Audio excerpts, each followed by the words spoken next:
नमस्कार, आप देख रहे हैं तेज खबर 24 और वक्त है खबरों का। गुनाह कोई और करे, सजा किसी और को मिले। कुछ ऐसा ही मामला सामने आया है सतना जिले के रामनगर अरगढ़ गांव में। यहां समर्थन मूल्य कर किसानों द्वारा खून पसीना बहाकर तैयार फसल तो खरीद ली गई, मगर भुगतान 5 माह बाद तक नहीं हुआ, जिससे 1 सैकड़ा किसान परेशान है और कर्जदार भी।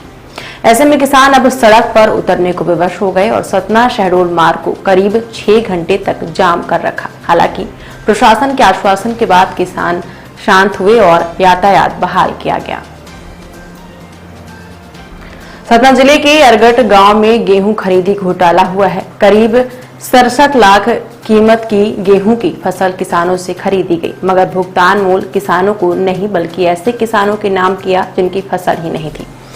गायत्री महिला स्व सहायता समूह को समर्थन मूल्य पर खरीदी का अधिकार था। गांव की राजनीतिक रसूखदारों ने महिलाओं के नाम का समूह बनाकर खरीदी की और करीब 6000 क्विंटल किसानों से खरीदा गया गेहूं 18 फर्जी किसानों के नाम से चढ़ाकर करीब 67 लाख रुपए का गबन कर लिया गया।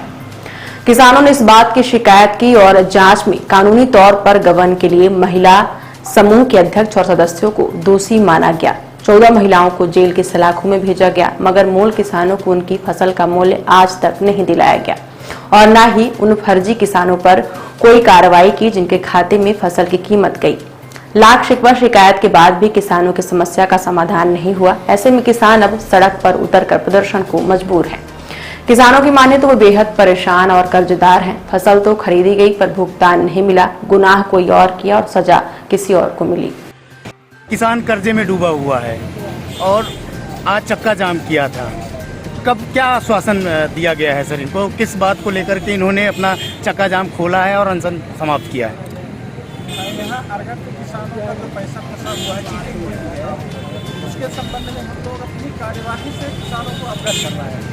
हम किस प्रकार की यहाँ कार्यवाही कर रहे हैं, कार्यवाही से किसान लोग संतुष्ट हुए हैं। उनको समझ में आया है कि हमारे पक्ष में कार्यवाही हो रही है, इसलिए किसानों ने अपना आंदोलन समाप्त किया है।